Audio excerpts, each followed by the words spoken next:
Hello there you guys, welcome to one of my videos. Going to be giving you my starting 11 prediction for our game against Burnley.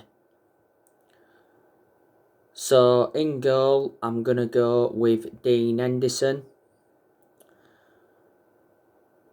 Dean Henderson was in goal for our last league game against Tottenham.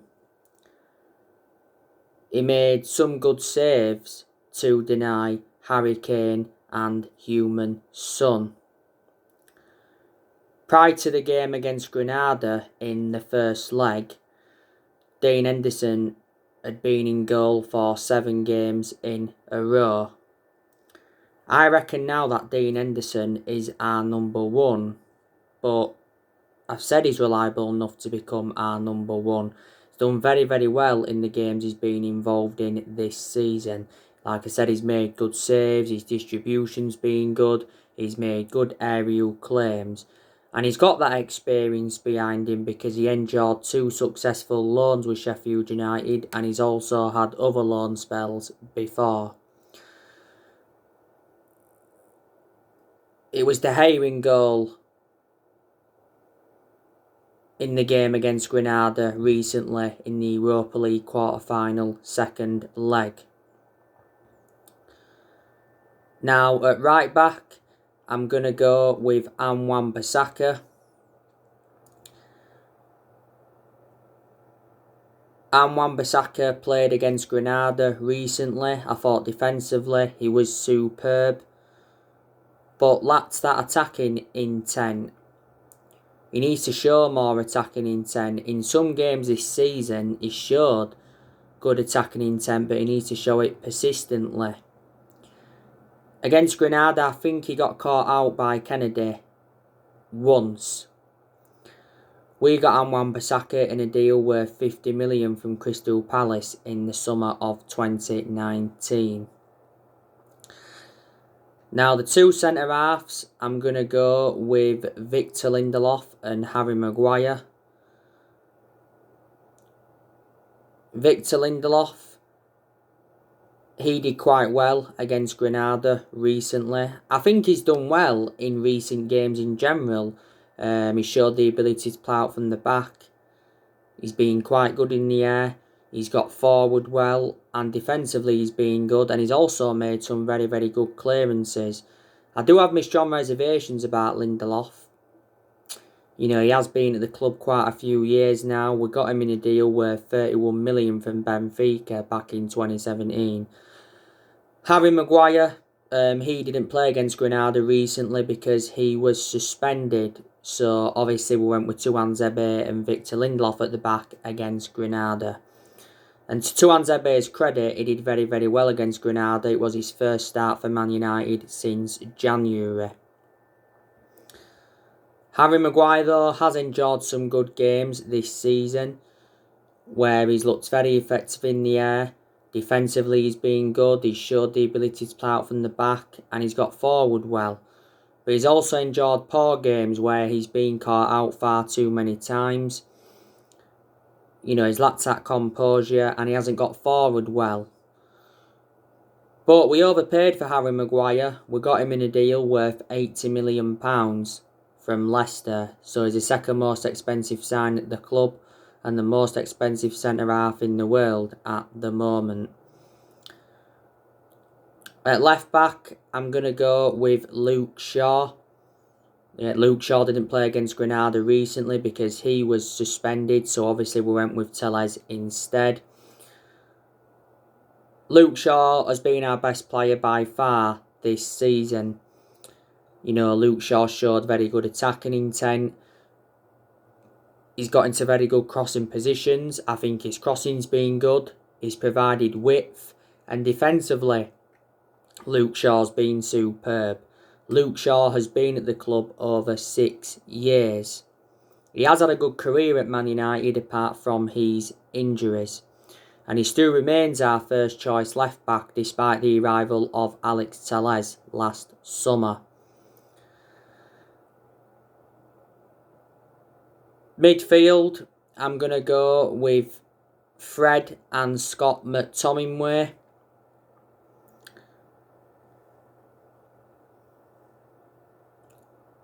Fred played against Granada recently. Did quite well defensively. I thought he got forward well and he pressed very, very high up the pitch. And he made some good passes.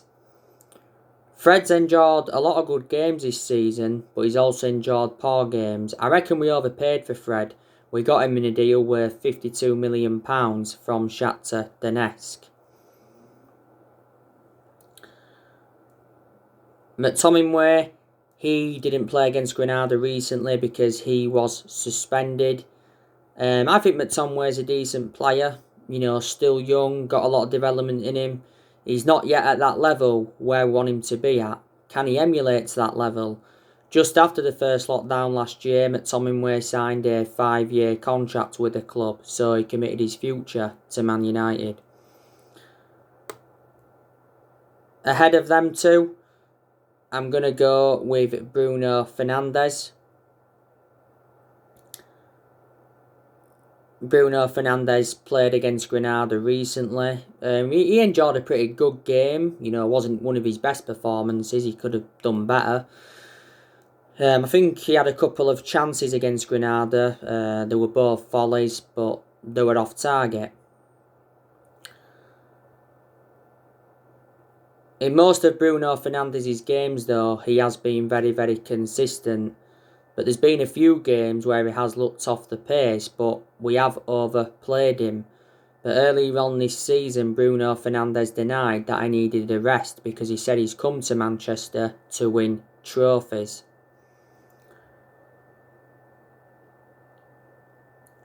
He has won Player of the Month quite a few times, reflecting on his good performances.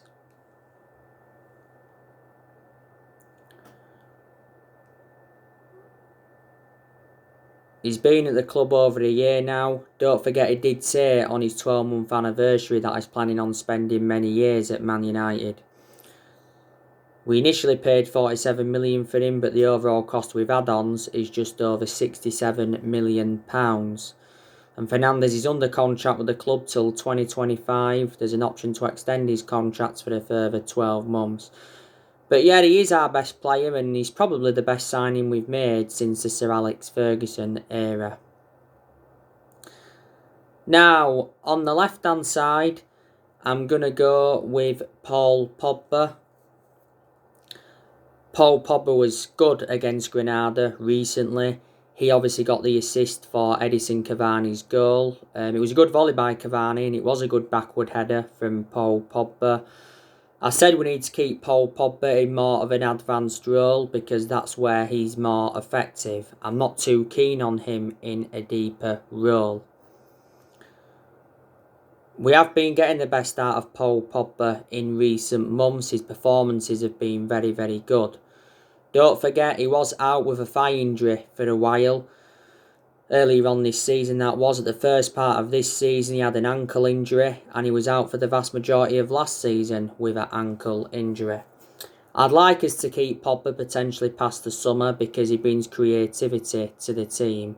I'd say disregarding Pogba, we lack creativity. Pogba could leave Man United in the summer transfer window. Earlier on this season, Solskjaer did say that Paul Pogba's future lies at Old Trafford and he hopes Pogba will stay and sign a new contract. And it says our players would be devastated if the club decided to sell Pogba. Pogba's current contract expires next year because earlier on this season we triggered that 1-year extension on his contract. As it stands at the moment, he is our most expensive signing because we paid £8 to £9 million for him and this is his 5th season at the football club since he rejoined. He's had a long-running transfer saga. He's been relentlessly linked with a move to Real Madrid. PSG have been in for him, Barcelona have been in for him and his former club Juventus have been in for him. I said if he leaves Man United, there's a good chance he'll go back to Juventus. Main explanations is because he endured 4 good years with them before he rejoined Man United. You know, swap deals have been high on the agenda. Reports from Italy recently said that there could be a swap deal involving Cristiano Ronaldo and Paul Pogba. It's been saying that Cristiano Ronaldo could make a sensational return to Man United. I presume all United fans would take Ronaldo back. It says a few weeks ago that Juventus were willing to offer us Paulo Dybala in exchange for Pogba. Di Marzio did say earlier on this season that Pogba still wants to quit Man United. He said he's got no intentions of extending his Man United contract, and he said Juventus is his preferred destination. Mino Raiola has been desperate to get his client out of the football club. Obviously, he was doing a lot of talking earlier on this season. He criticised Sir Alex Ferguson for forcing Pogba out of the club when he was younger. I presume all United fans disagreed with Mino Raiola criticising Ferguson. He made an announcement back in December regarding Paul Pogba, didn't he? And Solskjaer was not happy with Mino Raiola's announcement. But he did say earlier on this season he's got no intentions of destabilising his client's season, and he made an admission saying that he's working quietly on Paul Pogba's transfer to avoid offence. Because Mino Raiola doesn't have a good relationship with Man United, and he has been criticised a lot.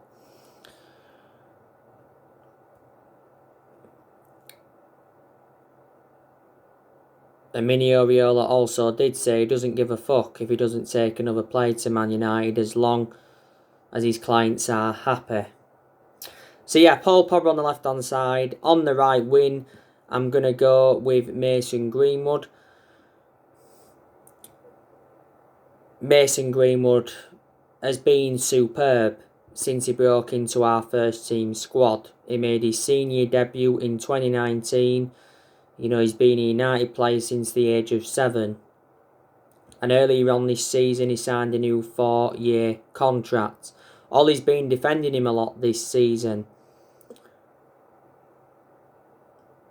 First part of this season didn't really have much of a perception on him. At the start of this season, we give Mason Greenwood that number 11 shirt. Sometimes we play him on the right wing, sometimes we play him centrally. Greenwood recently played against Granada. I thought he played well. He made some good runs and he had some nice touches. Greenwood is still young. He's got a lot of development in him. And up top, I'm going to go with Edinson Cavani. Cavani, like I mentioned earlier on, scored the first goal against Granada.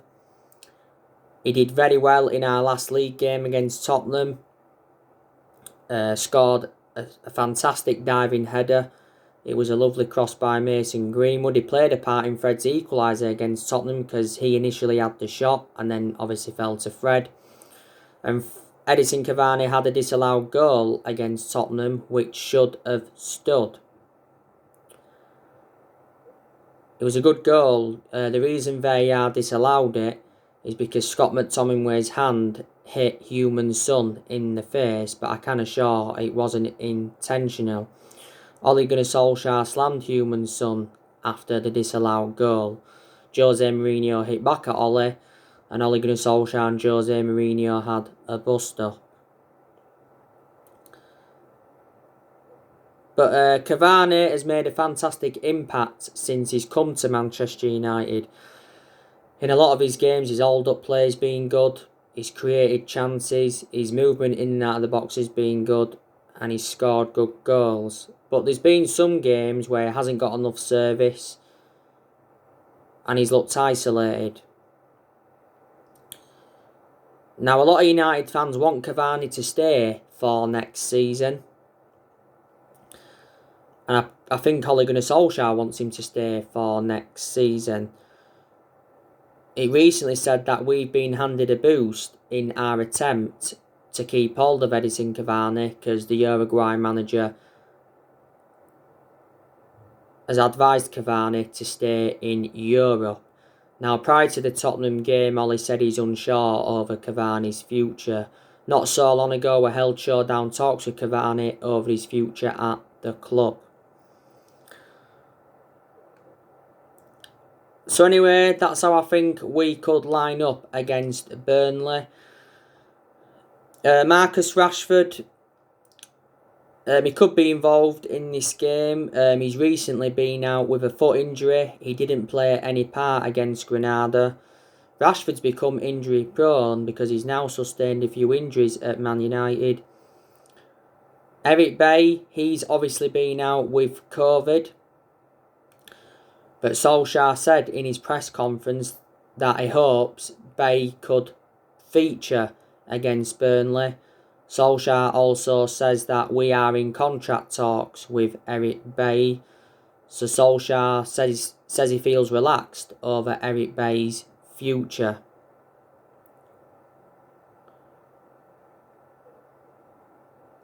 Now, it said earlier on this season that contract talks were on hold for Eric Bailly because he said he wanted assurances over his playing time. Now, earlier on this season, it said that Bailly apologised to Ole Gunnar Solskjaer and his Man United teammates for his disrespectful behaviour. Because it said that Bailly was furious with Solskjaer because he felt disrespected and not wanted at the club, and he came out and said we're only offering him a new contract to simply increase his asking price. I think Bailly's got like 14 months left on his current contract. He's a good centre-half, Bailly. My only element of concern about him is injury prone, so in that aspect he is a liability. Martial's injured. It's very likely he's going to be out for the remainder of this season. Solskjaer confirmed that earlier on this season. Martial sustained the injury whilst he was on international duty with France.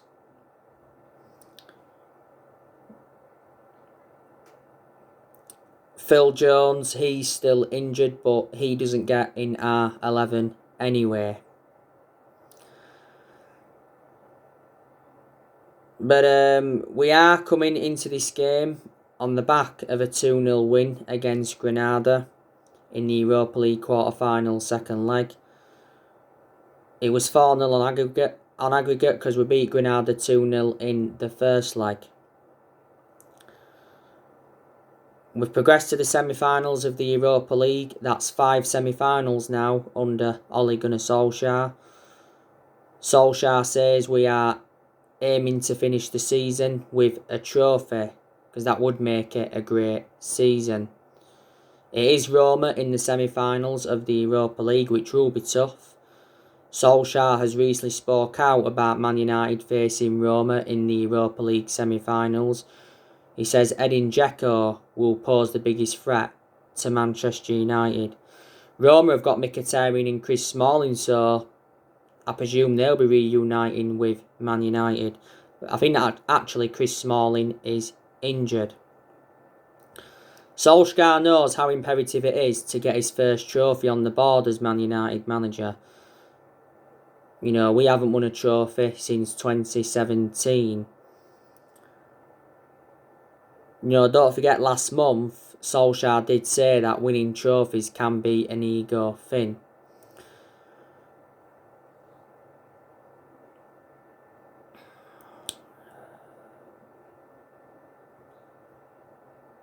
I'm expecting us to beat Burnley though on Sunday because Burnley aren't good, Alan, let's be honest. They're sitting 16th in the Premier League. They lost the last league game against Newcastle 2-1.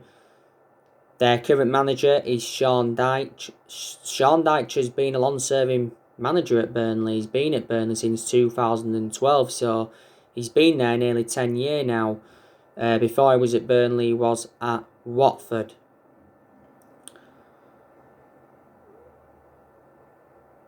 We haven't beaten Burnley at Old Trafford in the last 3 games.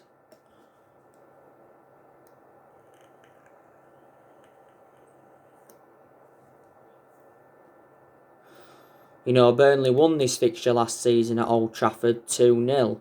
That was Burnley's first win at Old Trafford in 58 years. We did beat them though at Turf Moor last season 2-0. And we beat them at Turf Moor earlier on this season 1-0. That goal came from Paul Pogba. Burnley have got some good players, like I've already mentioned in that on the preview. We've obviously got Ashley Barnes, who's one of their key players. He's actually out with injury. They've got Chris Wood. He's made an impact at Burnley. They got Chris Wood from Leeds. Jay Rodriguez, he's also very, very good. I think he scored both goals in the game at Old Trafford last season. They've got Vidra, he's good. They've got Westwood, he's quite good. Ben Mee's good. Cork's good. Tarkowski's also good.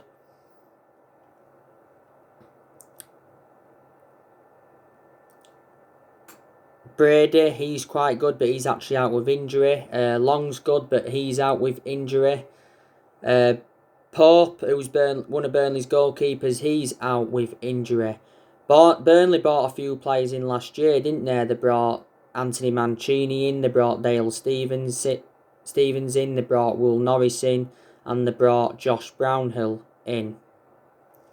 So Burnley have got some players that could cause us problems. We haven't been great at home this season. You know, we've been far better away from home than we have been at home because we are unbeaten in our last 23 Premier League away games. So we haven't lost away from home in the Premier League for over a year. After Burnley, we've got Leeds, and Leeds is going to be a massive game. But I can assure that we're going to finish in the top 4 in the Premier League this season. I'd say, reflecting on that win against Tottenham in our last league game, that secures us a second place finish. And I've already said if we finish second this season and win the Europa League, that'll represent a good season for Man United, and that gives us something to build on going on into next season. I can assure that Solskjaer will be Man United manager in the summer transfer window, and he'll be Man United manager next season because we've already made it clear that Solskjaer will not be sacked even if we fail to win the Europa League. The summer transfer window is massive for Ole Gunnar Solskjaer. I hope Solskjaer gets the players he wants to recommend in. Recent reports said that Man United will spend big in the summer transfer window, but Solskjaer did mention that he wants to keep transfer dealings quiet. I've identified the areas where we need to strengthen up. I think we need a striker, we need a right winger, we need a defensive midfielder, and we also need a centre-half. Solskjaer did warn earlier on this season that we may not do business as usual due to the pandemic. But yeah, Solskjaer should get very, very good backing in the summer transfer window because we've got the director of football in John Murtough. Darren Fletcher's our technical director, and Woodward is standing by Solskjaer. There's a lot of players that Man United are looking at. Now, obviously, you know the news on Rafael Varane from Real Madrid. There was reports coming out from Spain yesterday saying that Man United were in advanced talks with Rafael Varane. And it said his move to Man United is close, reflecting on that. Real Madrid's asking price is 60 million, but we hope to lower Real Madrid's 60 million asking price. We're preparing a transfer bid, and Rafael Varane is ready to leave Real Madrid. His contract talks with Real Madrid have stalled. He's got just over a year left on his current contract with Real Madrid. Eduardo Inda, the Spanish transfer expert, said earlier on this season that Rafael Varane could be on his way to Man United in the summer. He said earlier on this season that Real Madrid are prepared to sell Rafael Varane on one condition: he must inform Real Madrid on his decision to leave. But he's been a long servant at Real Madrid. He's been with them 10 years. He's won 18 major honours. He's made over 300 appearances. Real Madrid paid just €10 million for him from Lens back in 2011, but he'd complement Harry Maguire in our back line. Said the other week that Solskjaer had drawn up a 6-man centre-back shortlist. You know the news on Declan Rice already. Recent narratives have said that Declan Rice is interested in joining Man United, and apparently he's asked Harry Maguire and Luke Shaw about life at Old Trafford. West Ham are demanding over £100 million. It said earlier on this season that Solskjaer agreed with our recruitment team that Declan Rice would be the perfect signing for the club. 100 million's too much for Declan Rice. I reckon he's worth in between 50 to 60 million, maybe 70 million at a push. There's still a lot of narratives coming out regarding Erling Haaland and Jadon Sancho. There's still rumours coming out regarding Harry Kane and that. But yeah, in the summer transfer window, we're going to focus on the incomings and the outgoings, aren't we? Quite a few players are going to leave Man United in the summer transfer window. You know, there's a chance that De Gea will leave, a chance Cavani will leave. I think Mata will leave. A lot of United fans are saying we need to sell Anthony Martial because he's no longer good enough to represent the club, let's be honest, and he's been out of form for the vast majority of this season. Donny van der Beek, I think he should leave because he's not getting enough opportunities. Matic, I think he could leave because he isn't one of our first choice midfielders. Phil Jones, he's another one I'm expecting to leave. Romero, also expecting him to leave. And I think we'll be looking to get rid of Diego Dalot permanently. You know, Diego Dalot is out on loan with AC Milan at the moment. Could we offload Axel Tuanzebe because he doesn't get in our 11? He played against Granada recently, but the only reason he played is because Maguire was suspended and Bay obviously wasn't available either. So there was no other option. But yeah, we sell players in the summer transfer window, will generate money and it will help us with our rebuilding process. But there's also a lot of players that will keep in the summer transfer window, and I reckon there's a few players at Man United that have got long-term futures at the club.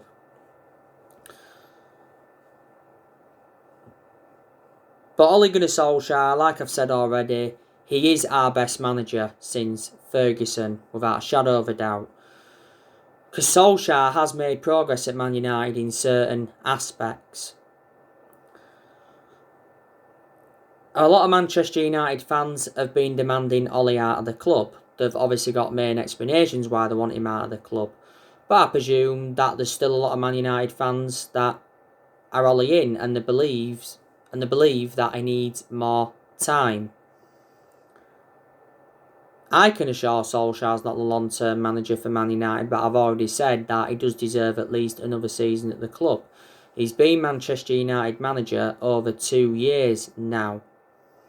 We appointed him in December 2018 to replace Mourinho, and he's been permanent Man United manager since March 2019. The club decided to give him the job 2 years ago, reflecting how well he did as the interim manager. Ole knew when he'd taken over at Man United it was going to be a massive job, despite him knowing the club through thick and thin. And people have said that they believe that he's in a position that he shouldn't be really in. You know?